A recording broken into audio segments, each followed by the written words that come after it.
Eu sou a Bárbara Paixão. E eu sou a Lúcia Gratão. E esse é o Momento Detox. Desintoxicando sua mente. Olá, pessoal. Eu sou a Bárbara Paixão, nutricionista. E como vocês sabem, esse é o nosso podcast Momento Detox. Hoje a gente está com um assunto muito interessante. Vamos falar de gordofobia. E estamos com um convidado muito especial, o psicólogo Felipe. Mas antes de falar sobre ele, vou passar a palavra para a Lúcia, fazer essa pequena introdução também, para a gente chegar no nosso convidado. Olá, pessoal, tudo bem? Meu nome é Lúcia. Estamos aqui mais uma vez no nosso segundo podcast para trazer informação de qualidade para todos vocês. E hoje a gente está aqui com um convidado, assim, na verdade, nosso primeiro convidado, né, Bárbara? É verdade, a gente está muito chique. Nós estamos chicorosos. Nosso primeiro convidado que vai falar com a gente, né, vai bater um papo com a gente um pouquinho sobre o que é gordofobia e quais são os sentimentos, né, relacionados a essa questão. Então, Felipe, será que você poderia falar um pouquinho pra gente sobre você, se apresentar aí pro nosso público?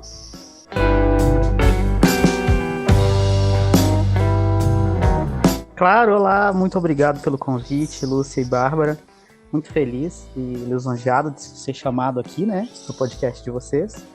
Então, eu sou psicólogo clínico, já tenho uns 3 anos. Fiz uma especialização, eu formei na Universidade Federal de São João del Rei, né? E fiz uma especialização em uso e abuso de álcool e outras drogas. E agora estou enveredando mais para essa questão, né? Não apenas de obesidade, mas outras questões relacionadas à saúde, né?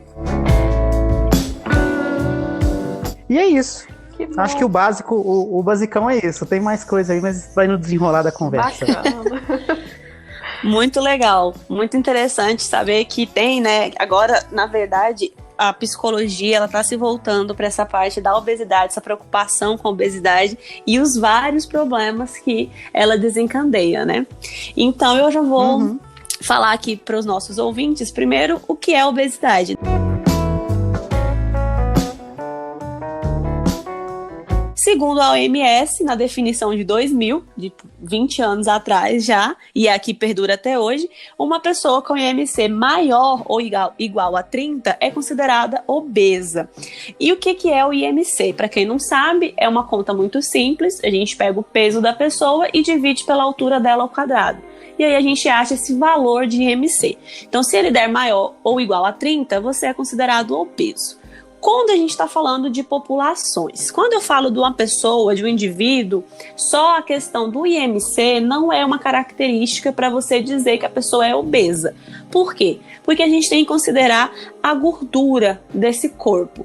Porque tem muito atleta, por exemplo, tem muito praticante de atividade física que tem uma grande quantidade de músculo. Vocês já devem ter visto, né? Uma pessoa que é muito musculosa, grande, pesada.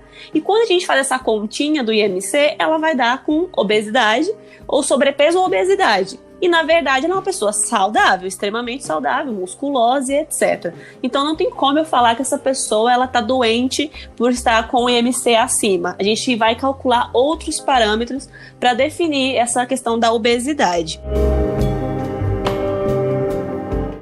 E aqui no Brasil, a gente tem um índice altíssimo de cirurgias bariátricas acontecendo.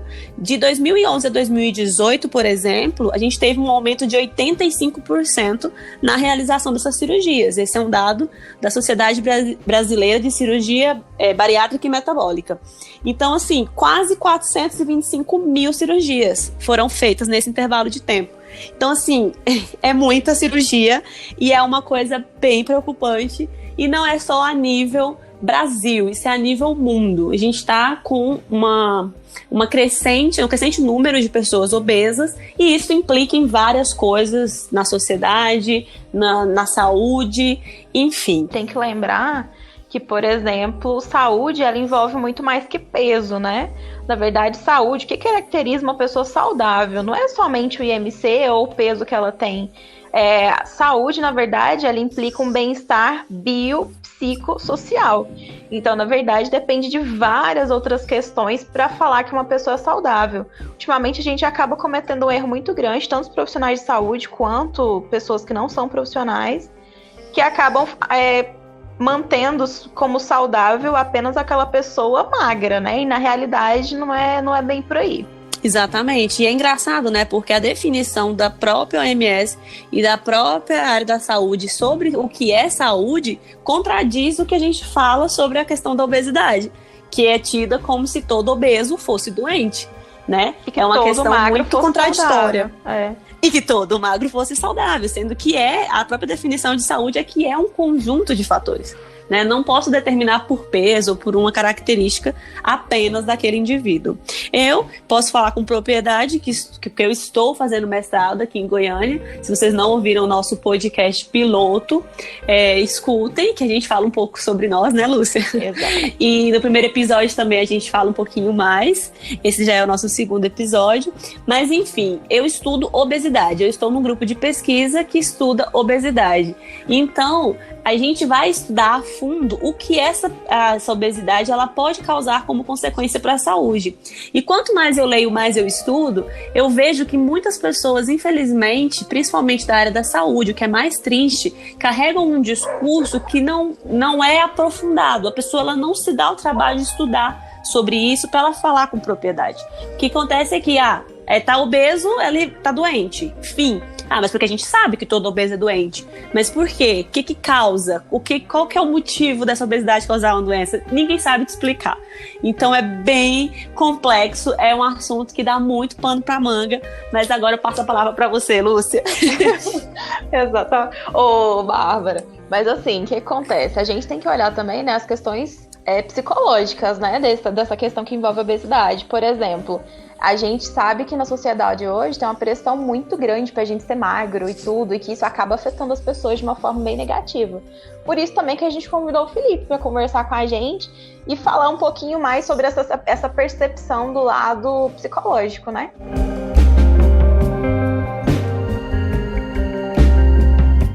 Há um tempo atrás, né, tem um ano já, eu fui no hospital aqui em Belo Horizonte, que é o Instituto Mineiro de Obesidade, né, e o papo principal lá foi a quantidade, né, exorbitante de pessoas, que a gente até comentou isso ontem, de pessoas que não estão dentro da faixa para poder fazer uma cirurgia, por exemplo, né, gástrica, e a pessoa engorda por querer, para poder fazer a cirurgia, que é o caminho mais fácil. Um caminho perigoso, porque querendo ou não, é uma cirurgia, e ela é extremamente invasiva. Então, existem vários transtornos, né, a respeito do corpo, né, o nome que eu falo que é o nome feio, que é o transtorno dismórfico corporal. Acho que é um nome exagerado, para uma coisa que é muito comum dentro da nossa sociedade hoje, que é uma dos países que mais fazem cirurgias, né, sejam elas estéticas, sejam elas no quesito de emagrecer. Então, por exemplo, muitas dessas vezes, essa imagem que a pessoa tem, uma imagem pessoal, né, esse defeito que ela vê é surreal, ele é irreal, ele não existe.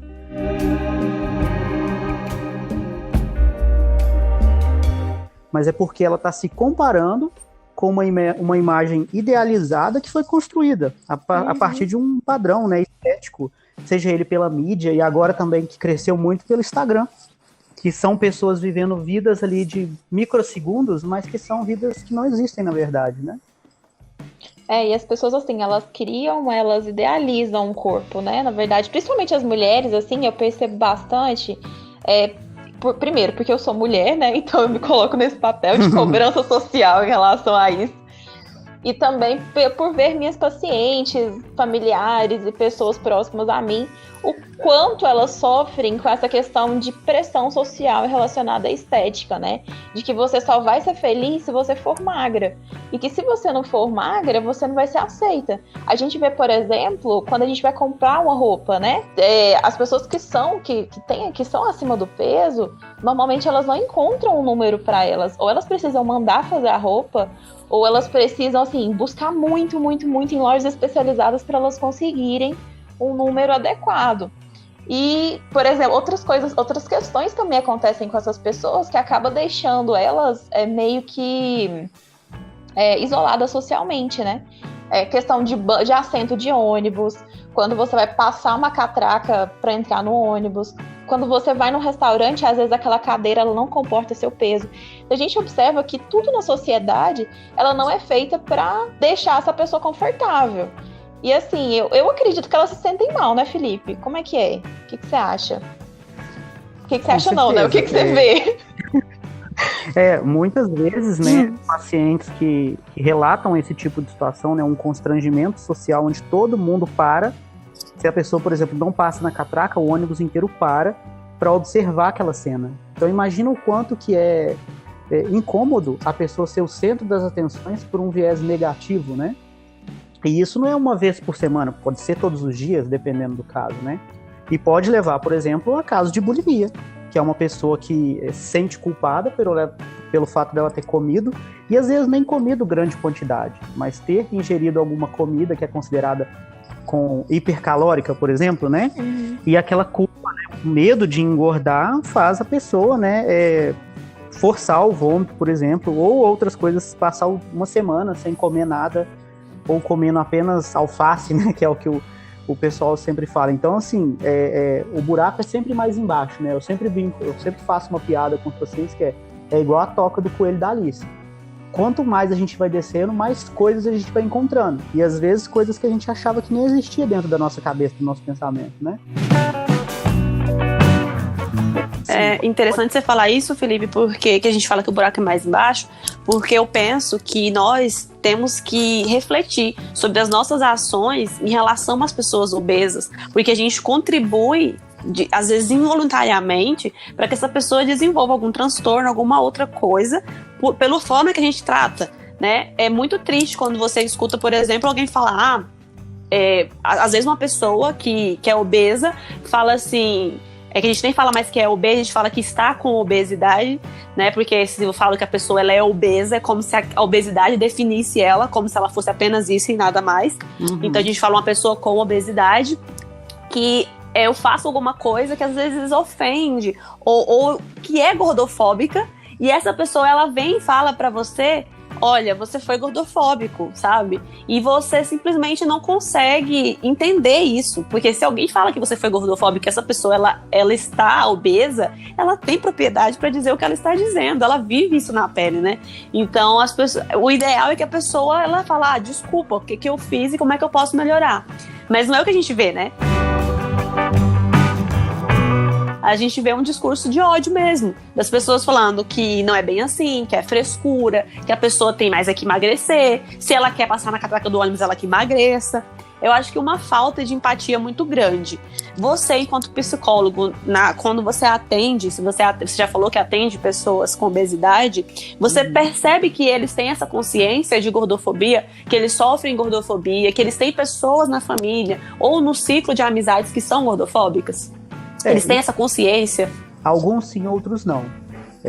Nem todo mundo, né, consegue compreender, por exemplo, que talvez o pai ou a mãe tiveram uma atitude gordofóbica. Dependendo da pessoa, ela foi... Eu vou usar uma palavra que é tipo meio que adestrada. Ela ouviu tanto na vida inteira dela que tem que ser magro, ou que então que se ela manter nesse sobrepeso ela não vai arrumar um namorado ou uma namorada, que ela vê aquilo como uma verdade. Então às vezes ela é gordofóbica com ela mesma porque ela foi adestrada para que ela reproduzisse esse tipo de comportamento. Algumas pessoas, claro, já vêm com esse pensamento, tipo, estou sofrendo gordofobia pelo fato de eu estar acima do peso. Mas outras estão tão presas nessa... Fica redundante, né? Nessa prisão que foi criada, né? Que elas às vezes não enxergam isso. Então é um processo muito mais delicado para você tratar, porque talvez a pessoa realmente ela não está entendendo o que está acontecendo. Ela está se colocando numa posição de ser a própria pessoa que se machuca todos os dias, né? Com uma visão negativa a respeito dela mesma. Ela se culpa, né? Ela acha que a culpa é dela e não das outras pessoas, da sociedade, né, no caso. Eu acho que a culpa é o grande... A culpa de tudo, né? Mas nesse caso da gordofobia, a culpa eu acho que é um dos grandes males da nossa sociedade desde 2000 anos atrás, por assim dizer. Porque tudo não pode, né? Tudo é errado. Tem até um pecado que falam que é o pecado da gula, né? E associam a pessoa com sobrepeso como uma pessoa que come muito. E não necessariamente não é isso, né? É isso, exatamente. Então vira um pecado, vira uma coisa, né, dentro da sociedade cristã, uma coisa ruim, né? Uma coisa pecaminosa. Então, assim, é muito delicado, mas é um trabalho muito legal de se fazer quando você vê a pessoa saindo dessa prisão, né? Muito gratificante.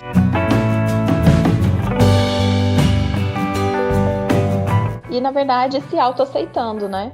Porque, inclusive, Nossa, o agora principal. nós temos uma nova abordagem na nutrição, que é a nutrição comportamental, que ela parte disso. Ela não é aquela que ela faz apologia à obesidade, mas ela faz com que a pessoa inicialmente se aceite, se ame, para que a partir daí surjam mudanças no comportamento dessa pessoa e ela passe a se tratar melhor. E ela se tratando melhor, consequentemente, ela vai ter uma alimentação melhor, ela vai fazer uma atividade física, não para virar atleta, mas para manter os níveis mínimos de saúde e tudo mais. E não necessariamente uma pessoa que ela é magra, ela não tem transtornos, não significa isso, e nem que ela é saudável, muito pelo contrário. Tem várias pessoas que são magras e que são doentes, né? A gente pode generalizar. Uhum. Sim, como tem pessoas que a gente vê que elas adoecem para tentar manter esse corpo magro. Né? Então elas vivem doentes por anos, assim, às vezes começa na infância, na adolescência, e ela se mantém magra porque ela está doente, porque ela às vezes carrega uma bulimia, uma anorexia ou algum outro problema, e ela só recebe elogios, né? A sociedade ela é tão sinistra que a pessoa, às vezes ela até quer sair daquilo, ela pensa assim, cara, eu tô me matando aos poucos. Ela às vezes tem consciência de que ela tá fazendo mal pro corpo dela, mas ela não tem uma palavra de incentivo pra ela fazer de forma diferente. Porque as pessoas só elogiam. Então, nossa, mas como você tá magra, é um elogio, né? Eu acho que primeiro que a falar do peso de uma pessoa, não sei se você vai concordar comigo, Felipe, se psicologicamente esse meu raciocínio tá correto, mas eu acho que o peso de uma pessoa não deveria ser um parâmetro de elogio. Seja-se porque você engordou, porque você emagreceu, não deveria ser, né, uma coisa pra gente elogiar. É porque a gente pode falar tanta coisa pra uma outra pessoa, tipo, nossa, como você tá bem, como você tá bonita, né? Mas por que falar como você tá magra, né? Isso meio que reforça, seja lá, eu não sei o que essa pessoa tá fazendo pra ela estar magra, né? Eu não sei o que ela faz na casa dela pra manter esse corpo magro. E eu tô reforçando isso ao bater palmas, ao incentivar esse corpo que ela tem. Ah, sim, eu concordo 100%. Inclusive, já tive relatos de pacientes que se utilizam de drogas, né? Anfetamínicas, por exemplo, para manter um peso abaixo do considerado, né, padrão, porque aquilo ficou tão intrínseco, né, entrou tanto na mente dela que ela tem essa necessidade de manter-se magra. E eu concordo, o elogio, quando ele é focado apenas nessa beleza, né, ele causa, sim, danos sociais e individuais profundos, que muitas das vezes a pessoa tem que fazer um trabalho aí de meses ou até anos para conseguir sair dessa situação de autodepreciação. Ainda mais quando é uma pessoa que você admira, né? Que te solta esse elogio, que fala isso pra você, seja seu pai, sua mãe, às vezes um companheiro que fica reforçando isso, né? Com certeza. E tem até na própria televisão, né? Quando chama uma mulher de modelo, né? E todo mundo vira pra ela e acha que ela é um modelo de ser mulher na sociedade. Gente, eu nunca tinha pensado nisso. Então todo o foco é o buraco sempre mais embaixo. Chocada aqui, meu Deus. O quanto que essa palavra, né, não tem um significado profundo aí dentro da gente. Qual é o modelo a ser seguido? E a gente tem que seguir. Quem sai desse padrão, quem tá fora desse ponto considerado normal, é considerado o quê? Normal. Então é horrível. Nossa. Você não é modelo. Você não é modelo, querida. Você só é normal. Aceite. Verdade, gente. É horrível, né? Nossa, sabe quando você cai uma ficha assim? Isso é muito humilhante. Agora. Lúcia tá em choque nesse momento. Acontece isso comigo, às vezes a pessoa fala assim, gente, mas é uma coisa tão óbvia, o nome modelo, Lúcia. Mas, gente, sabe quando cai a ficha assim? E olha, eu tava lembrando aqui, vendo vocês falarem, né? A minha especialização é em criança e adolescente, né? Gestantes e tudo mais. Gente, vocês não têm noção da quantidade de crianças, né? Na verdade, dos pais dessas crianças, né? Que eu recebia no consultório, falando que a criança estava gorda aos 5 anos de idade. Então, tipo assim, meu filho está gordo, eu quero que ele emagreça, porque senão ele vai virar uma pessoa gorda. E eu não quero que meu filho seja gordo ou seja gorda. E isso já imprime na criança a necessidade de que, para ela ser aceita, ela tem que ter um corpo legal. E eu recebia crianças já com essa percepção, sabe? De que não era bonita, de que estava com a barriga grande, que queria emagrecer. Realmente é um negócio, assim, pesado, mas existe. O tanto que essa questão da sociedade já impressa na gente, né? Desde que a gente é criança. Uhum. Felipe, me veio agora com a fala da Lúcia a questão de criança. Você atende criança no seu consultório também? Não, atualmente Adolescente? eu não atendo criança. Adolescente eu atendo. A partir dos 14 anos, eu já consigo, eu acho, né, pelo menos pra mim, que eu consigo ter uma conversa um pouco mais profunda. Não tô dizendo que com criança É não diferente seja, a abordagem, mas o né? método que eu uso na minha abordagem, sim, como tem várias abordagens na psicologia, né, a que eu escolhi demanda um pouco mais de reflexão por parte da pessoa. E aí, para o público infantil, seria mais outra linha, outra vibe, né? Sim, mas eu sempre indico pessoas que eu considero que vão fazer um bom trabalho, né? Independente da abordagem. Mas eu não me enveredei pro lado das crianças, não. Quem sabe no futuro, né? Eu te perguntei isso porque eu percebo, né, que os transtornos alimentares eles estão começando cada vez mais cedo. E às vezes é identificado logo cedo, e ótimo quando e a criança ela é encaminhada para um psicólogo, mas na maioria das vezes, eu acho que a boa maioria das vezes, não é identificado, e a pessoa ela carrega esse transtorno, esse problema, enfim, até a vida adulta. Então, às vezes, ela não consegue emagrecer, ou ela não consegue ser saudável, ela não consegue chegar em nenhuma meta que ela se propõe a cumprir, justamente porque é um negócio, igual você falou, o buraco é muito mais baixo. Começou lá na infância, como a Lúcia disse, com a mãe e o pai falando que você tá gorda, que você precisa emagrecer, e foi levando isso, assim, até a vida adulta. Sim, e acontece também, né, essa questão de autoimagem, muito problema com depressão, com falta com baixa autoestima, né, a pessoa, ela acredita, mesmo que de maneira inconsciente, que ela não dá conta. Ou que ela é feia, por exemplo, né? Muitos pais, eu sempre puxo a orelha dos pais. Falo assim, gente, não chama a criança de feia. Ela não é feia. Cada um tem sua característica. E ela fica com essa ideia. Sim. E ela, imagina, uma pessoa que cresce com a ideia de que ela é feia. Realmente, é uma coisa que acontece na infância, vem pra fase da adolescência, que pra mim é a pior fase de todas, onde todos os traumas meu Deus. são oriundos aí de escola, né, bullying. E na fase adulta, ela mantém aquele pensamento, por mais que no âmbito racional ela entenda que ela não está feia, ela sempre carrega uma visão diferente sobre, nossa, acho que eu não tô tão bonita o suficiente, seja para mim ou para o outro, né?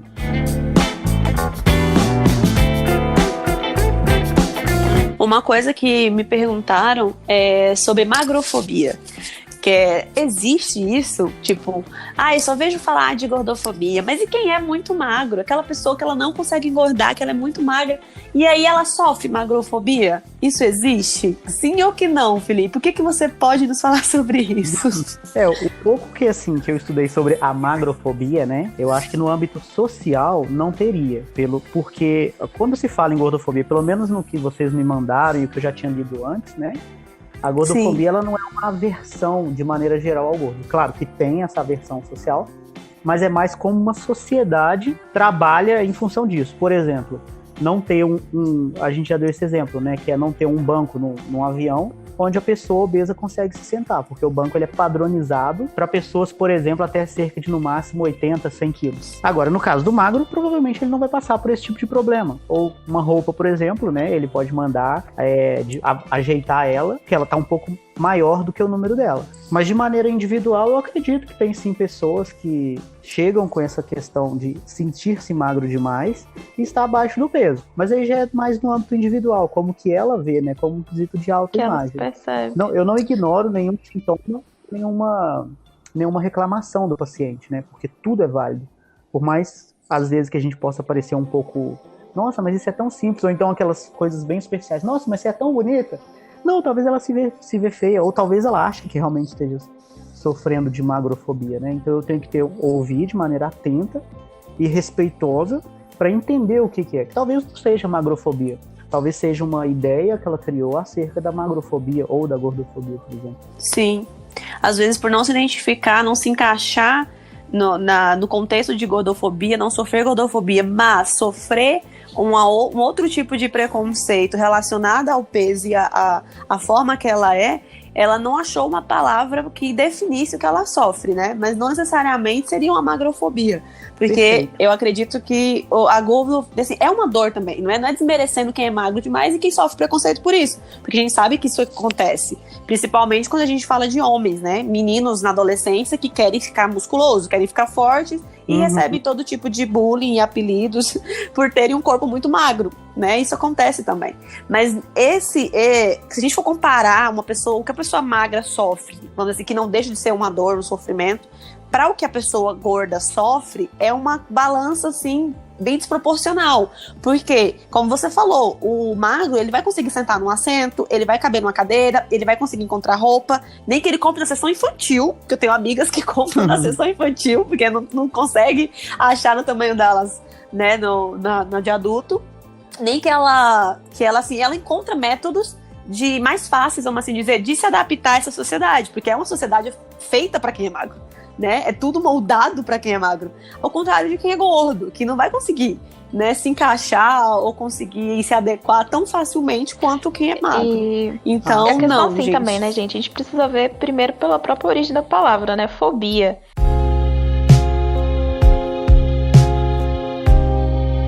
Gordofobia é aquela no sentido de que a pessoa ela tem nojo, ela tem repulsa, ela tem fobia de pessoas gordas. Então, por exemplo, esses dias eu tava até vendo no Instagram um print de um perfil de um site de relacionamento famoso, né, gente? A gente pode falar nome aqui? Tinder? Amiga, mas eu tô falando Instagram, não pode falar Tinder. Então, um site de relacionamentos, um aplicativo de relacionamentos. Então, tinha lá assim: por favor, não seja gorda. Tipo assim, pra pessoa, na verdade, na realidade, ela não ser gorda, né? Na hora que essa pessoa viesse a encontrar, até um encontro presencial com a mulher. Então, assim, olha pra você ver. De todas as questões que a pessoa poderia olhar, questões psicológicas, questões de caráter e moral e tudo, a pessoa foi olhar simplesmente no aspecto físico. Isso é gordofobia, porque independente de qualquer outra característica que a pessoa venha apresentar, ela não pode ser gorda. Você pode ser banguela, você pode ser uma assassina, mas você não seja gorda, por favor, porque realmente isso eu não conseguiria suportar. Isso sim é homofobia, sabe? E eu conheci várias pessoas assim, que não se relacionavam de jeito nenhum com pessoas gordas, porque achava que a pessoa era preguiçosa, porque achava que a pessoa era feia, e não feia assim, mas feia no caráter. Enfim, tem uma série de outras coisas. Eu, por ser gorda, eu vivo assim, eu acabo presenciando algumas coisas, né? Às vezes não diretamente comigo, mas com pessoas que me cercam. E isso realmente é uma coisa bem complexa que a gente tem que tentar analisar mesmo. O magro não. O magro, às vezes, ele sofre isso internamente porque ele gostaria de ser diferente de forma individual, assim como o Felipe falou. Mas talvez socialmente ele não sofra essa repulsa que o gordo sofre. E sim, até às vezes não só por pessoas que não sejam profissionais, até por profissionais de saúde, assim como eu falei no início do podcast.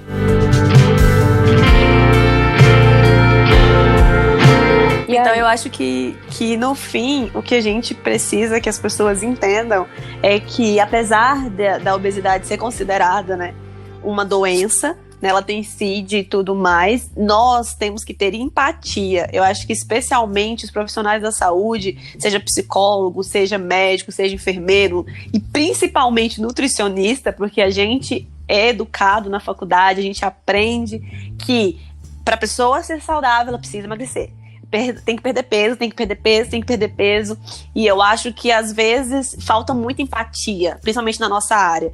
Tanto que a gente sofre preconceito por se a gente engorda e é nutricionista, fala: nossa, mas como que você é nutricionista e você engordou? Então é muito sério, porque é um estigma em volta do peso muito grande. E às vezes a pessoa ela disfarça um preconceito, uma gordofobia mesmo, com cuidado. Tipo, mas eu tô preocupada. Eu não vejo ninguém perguntando se uma pessoa que tá magra é preocupada com a saúde dela, falando: nossa, mas você tá magra, será que você emagreceu demais? Não, é muito difícil alguém criticar quando a pessoa emagrece. Geralmente a pessoa perdeu... muito magra. Muito, muito magra, exatamente. Mas se a pessoa perde 20 quilos em um mês, nossa, parabéns, o que é que você fez? Né? Agora, se a pessoa engorda 20 quilos em um mês, é tipo assim: nossa, mas que desleixada. Não importa o que aconteceu com você, ninguém quer saber. Então, assim, não é uma preocupação. Eu acho que é uma gordofobia mesmo, disfarçada de preocupação. Então, eu acho que a mensagem que fica é: não seja essa pessoa, gente. Não seja gordofóbico, né? Acho que todo mundo já ou já foi gordofóbico. Eu já fui, né? Eu acho que ainda sou em alguns momentos. Eu tento me policiar, tento entender, ter empatia. Não só a Bárbara, nutricionista, mas a Bárbara, pessoa. 5 anos atendendo em consultório, eu mudei muita coisa sobre como tratar, como como agir perante um paciente obeso, porque são realmente muitas questões. E uma das coisas que eu sempre fiz foi encaminhar esse paciente para o psicólogo, né? Porque eu acho, Felipe, que o trabalho que vocês fazem é, assim, fantástico quando associa, né, esse olhar para a pessoa entender o que acontece com ela, antes de mais nada, para ela conseguir tratar a parte da saúde, vamos assim dizer, começar pela saúde mental, né, para conseguir cuidar do corpo dela da forma correta, porque a gente sabe que não adianta, né, mente sã é corpo sã, eu acho que é bem por aí. Acho que você resumiu excelente, sintetizou. Felipe, a gente gostaria muito de agradecer a sua presença, suas considerações. Eu tô aqui pensando até agora no negócio da modelo. Realmente faz todo sentido. Então, assim, muito obrigada por você se disponibilizar, né? Por ter vindo conversar com a gente, né? E é isso, muito obrigada. E também obrigada a você que ficou até agora escutando a gente. E sim, agradeço. E, ó, gente. Próximo podcast a gente tem surpresa, viu, gente? Não percam. E compartilhe com todo mundo. Siga a gente nas redes sociais. Felipe, acho que seria legal você deixar a sua rede social também para as pessoas, né? Quem quiser te seguir, poder acompanhar seu trabalho. Ah, legal, muito obrigado. Então, eu agora tô com um site também, acabei de novinho. Na rede social eu tenho o Instagram, que é a plataforma que eu tenho usado mais, né? Que é Felipe Reis Psicólogo. O problema do meu Felipe é que ele é com um PH, então PH e 2 P's, que é o Felipe francês, mas não tem erro. Colocou lá, Felipe Reis com PH, eu acho que tem lá. E 2 P's, então, gente, PH no fim, né? E 2 P's lá no Felipe. Muita atenção, mas só vai ter ele lá, né, Felipe? Não é possível que tenha outro Felipe Reis no mundo com PH. E 2 P's. E 2 P's. Felipe, se quiser deixar um recado também, aproveitar que você tá aí com a sua fala, se quiser deixar alguma mensagem pros ouvintes, alguma coisa, algum conselho, alguma dica, vai lá, seu momento. Valeu. Eu queria agradecer principalmente vocês duas pela oportunidade, né, de confiar no meu trabalho, para eu poder falar aqui no podcast de vocês, né? Vou fazer um pouquinho de merchan também, lembrando que agora em tempos de isolamento social, eu estou fazendo atendimento online, né? Com preço social para pessoas que não têm condição de pagar, né? Então, se quer fazer, agora é a oportunidade. Não tenho como. Entre em contato comigo, lá na rede social tem meu telefone, a gente pode chegar num valor legal, que não seja um problema, né, financeiro para a pessoa. O importante é você estar com a saúde mental em dia, para que passamos dessa fase aí de corona, esteja todo mundo bem, para todo mundo se encontrar e ver as pessoas que ama, né? Para estar bem com todo mundo novamente. E consigo, principalmente. Bacana, muito legal. Então, sigam o Felipe, sigam a gente também, @NutriBabiPaixão. E alô, foi bom. @luciagratão.nutri. E é isso, gente. Muito obrigada. Nos acompanhem. E hoje as pessoas já estão ouvindo a gente com a nossa carinha nova, com a nossa logo, né? Gente. Então, agradecer mais uma vez a Power Up Comunicação Digital, Fred fazendo o trabalho lindo de edição dos nossos áudios, fez essa logo mara pra gente e tudo gratuitamente. Porque eu queria lembrar de novo, gente, que esse é um podcast sem fins lucrativos. Então o Felipe veio aqui na boa vontade, na camaradagem. Lucy e eu estamos também trabalhando aqui só com o nosso lindo coração e amor, sem fins lucrativos mesmo, com a intenção de divulgar informação de qualidade para as pessoas. Então nos ajudem seguindo no Spotify e divulgando. A gente agora tá no Spotify, no Google Podcast, no SoundCloud e mais outras plataformas de podcast que eu não sei o nome, mas enfim, não tem desculpa para não nos escutar. A gente tá em tudo que é lugar. Isso mesmo, gente. Muito obrigada e até a próxima. Até a próxima.